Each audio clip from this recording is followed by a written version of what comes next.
Tasmania is an island and also one of the 6 states in Australia. The island is located about 240 kilometers south from the Australian mainland. Hobart is the state capital and most populous city of Tasmania. Founded in 1803 as a penal colony, it is one of Australia's oldest cities. Unfortunately, because of the rain, we did not have the opportunity to visit its city center.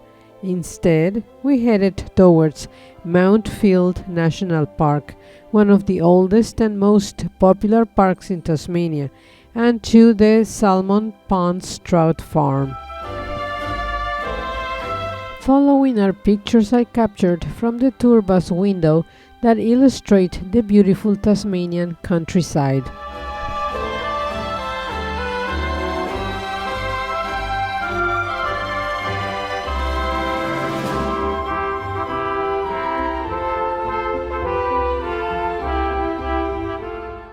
The Bridgewater Bridge dates from 1829. It was one of the first bridges constructed in Tasmania following British settlement in 1803. The North Skog Boyer paper mill produced Australia's first newsprint in 1941 and remains one of the state's major employers.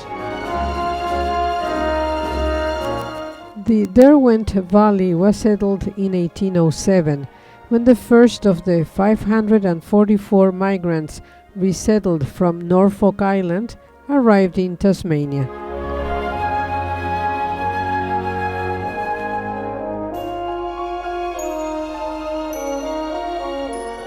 This water race is located behind the town of Bushy Park.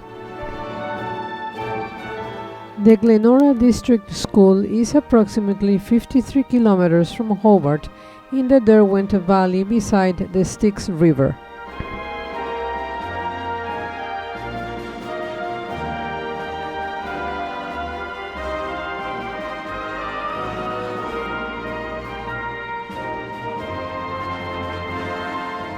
Plantation of hops, a flowering plant and an ingredient in most beers.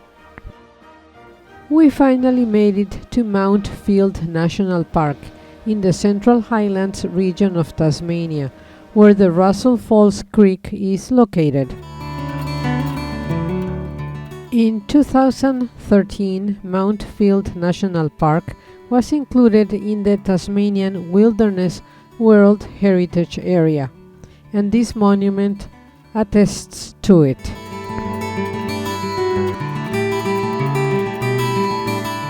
Culture and heritage, a testimony to a civilization that has disappeared. Exceptional beauty. Russell Falls is one of the many beautiful waterfalls in the park. Important habitats for the conservation of biodiversity, including those containing threatened species of outstanding universal value. Significant processes. Many plant species at this park are remnants from the ancient supercontinent of Gondwana prior to its breakup around 100 million years ago.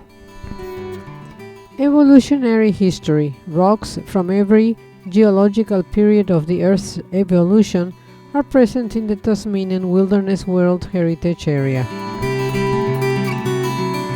Then it was time to stroll to the beautiful 3-tiered waterfall accessible by a paved walking track.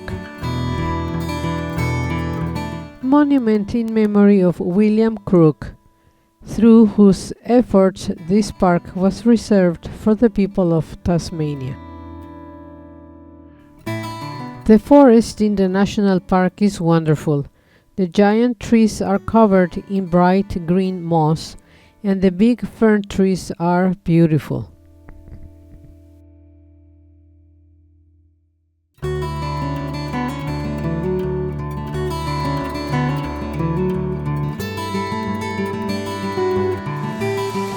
The falls were first named the Brownings Falls, after the original discoverer, circa 1856, but were known as the Russell Falls after 1884, by which time they were already a popular tourist attraction. We all wanted to have our pictures taken with the beautiful falls in the background.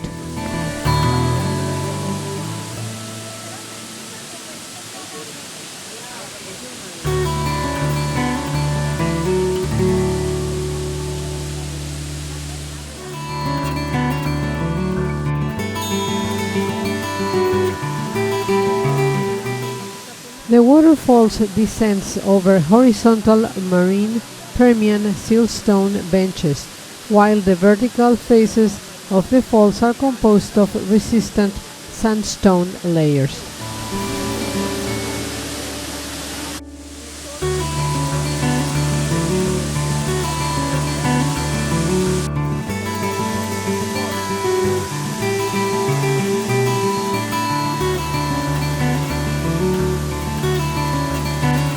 The Falls Reserve was established in 1885, and in 1899 the Russell Falls were selected as one of 8 images to be used on a set of pictorial postage stamps aimed at promoting the then colony's growing tourist industry.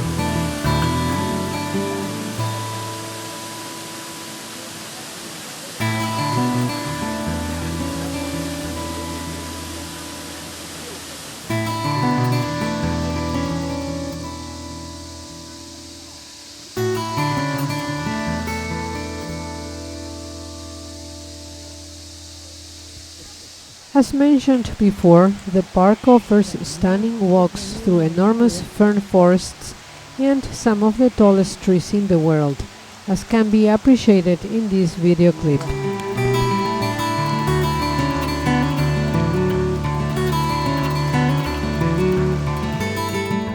We were lucky to see these cute pademelon, small wallabies, having a delicious meal.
De las caperucitas.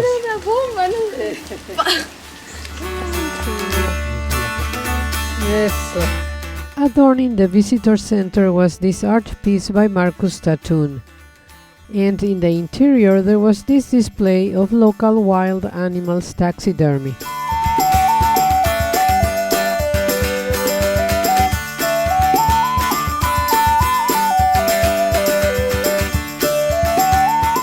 Then it was on to the Salmon Ponds trout farm, where we enjoyed the beautiful landscaped grounds and checked out the fish feeding facility and the Museum of Trout Fishing.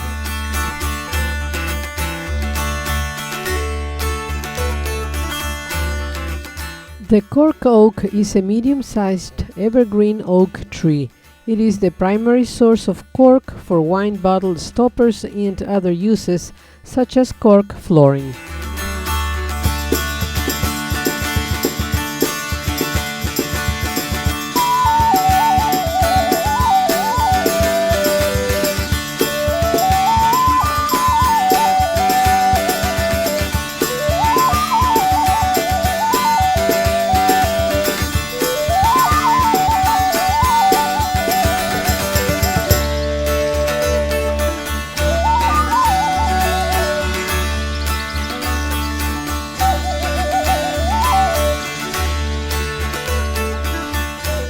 The gardens and surrounds were established with introduced evergreens and exotic plantings by men interested in gardening and nature.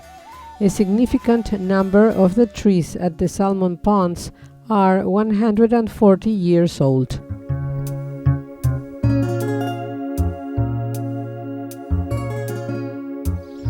Why is this called the Salmon Ponds when most of the fish are trout? Originally, this hatchery was built to receive salmon eggs, ova, sent from England. Salmon are migratory fish, spending part of their life at sea.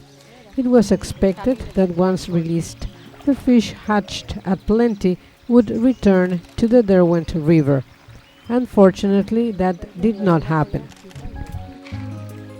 However, a small number of trout eggs that had been included with the first shipment of salmon eggs were hatched and raised along with the salmon, and since trout are generally non-migratory, they quickly became established throughout the state's lakes and streams.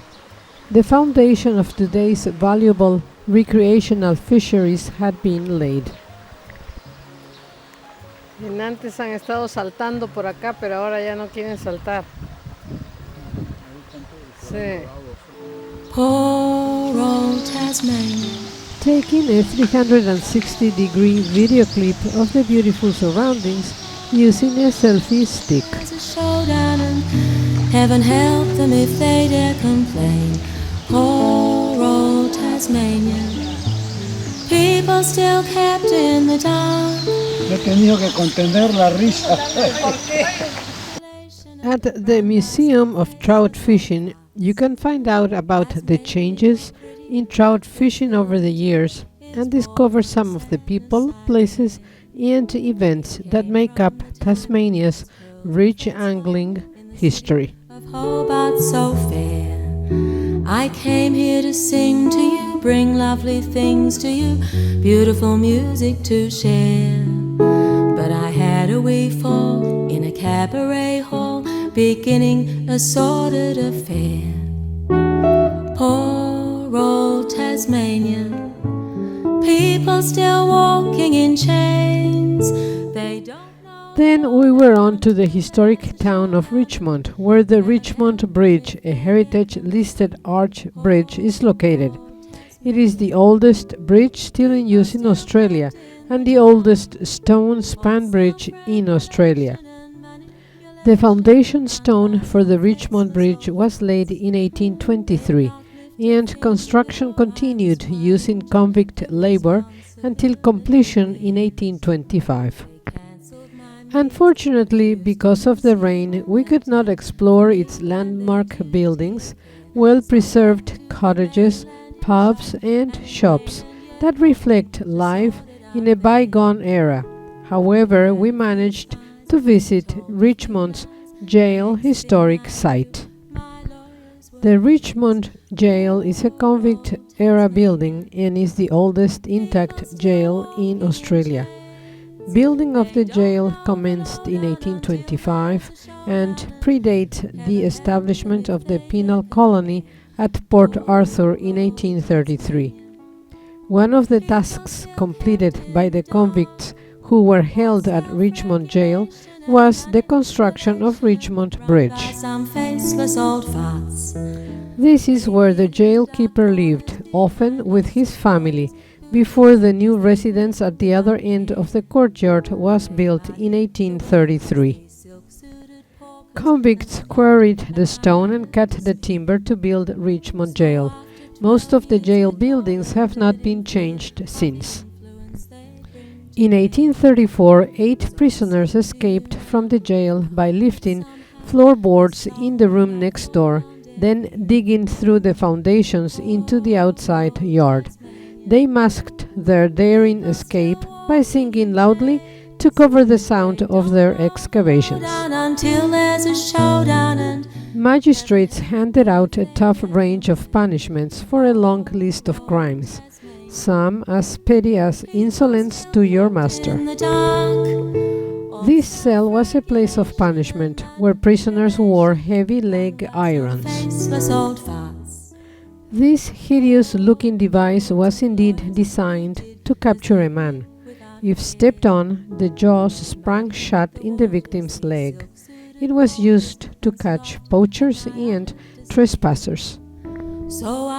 In 1832, an employee of the Richmond jail was murdered at Richmond Bridge. George Grover was employed as a jailer whose duties included flogging the prisoners. He was unpopular due to his ferocity and was pushed off the edge of Richmond Bridge after drunkenly falling asleep.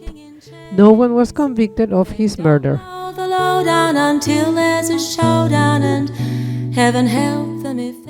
The jail had solitary cells or solitary confinement.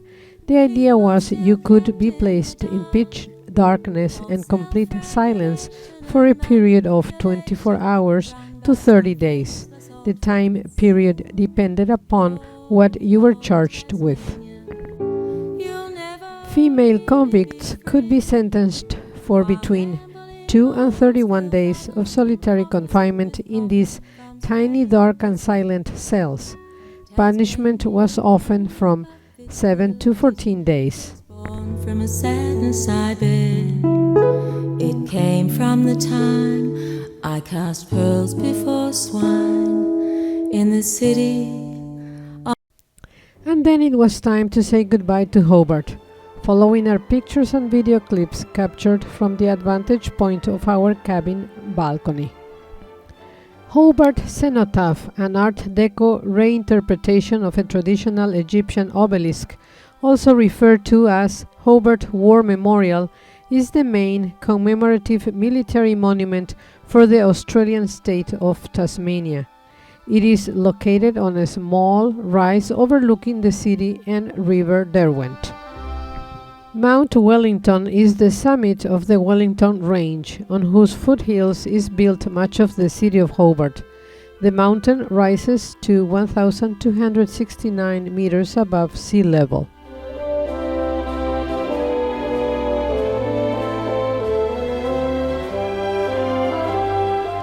Around Hobart's Constitution Dock, history sips from the stones on the waterfront, where colonial buildings are now galleries.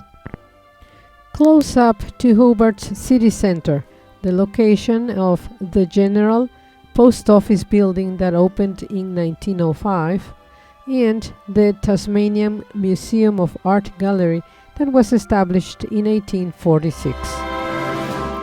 The city is the financial and administrative heart of Tasmania and also serves as the home port for both Australian and French Antarctic operations.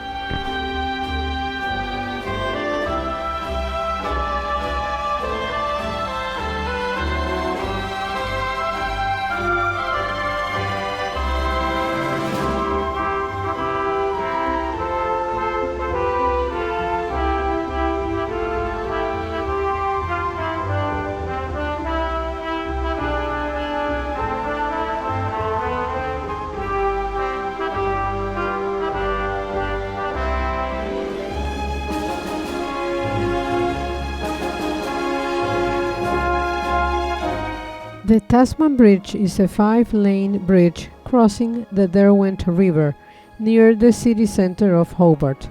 The bridge has a total length, including approaches, of 1,396 meters.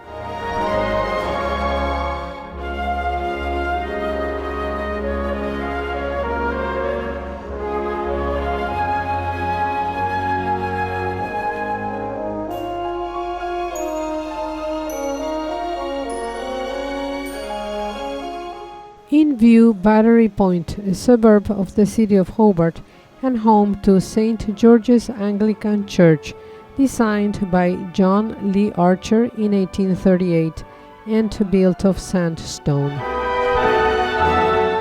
Rest Point Hotel Casino is the tallest building in Tasmania and Australia's first legal casino. It opened in 1973 and is located on Sandy Bay. The 17-story hotel tower with a revolving restaurant is a landmark nationally identified with Hobart. Taroona High School is a co-educational state high school located in Taroona, a southern riverside suburb of Greater Hobart. The school's most notable former student is Mary, Crown Princess of Denmark.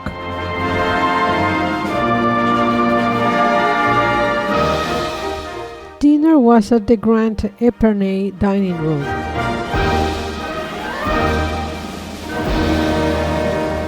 Later that evening, we enjoyed the ultimate entertainment show with celebrities' own boy group Rhythm and Solstice. From Tom Jones to the Jackson 4, including an awesome a cappella set.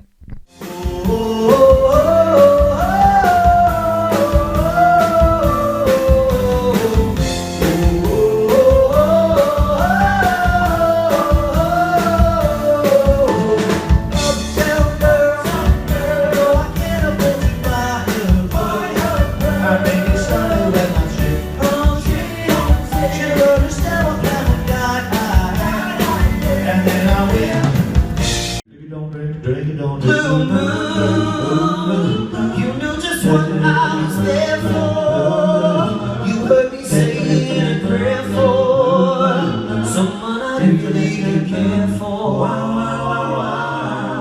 And then suddenly appeared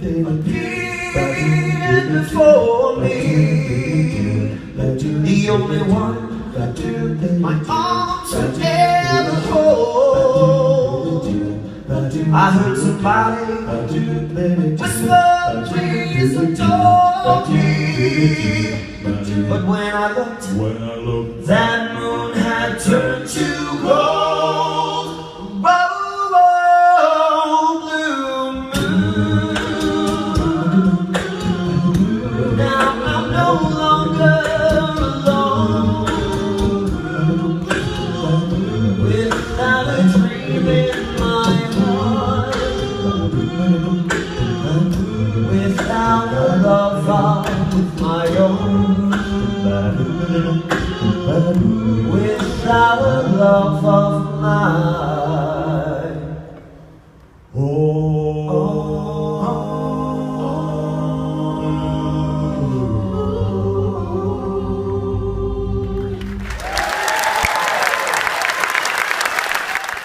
Then it was time to say goodbye to Hobart as the Celebrity Solstice sailed towards Melbourne, the second most populous city in Australia.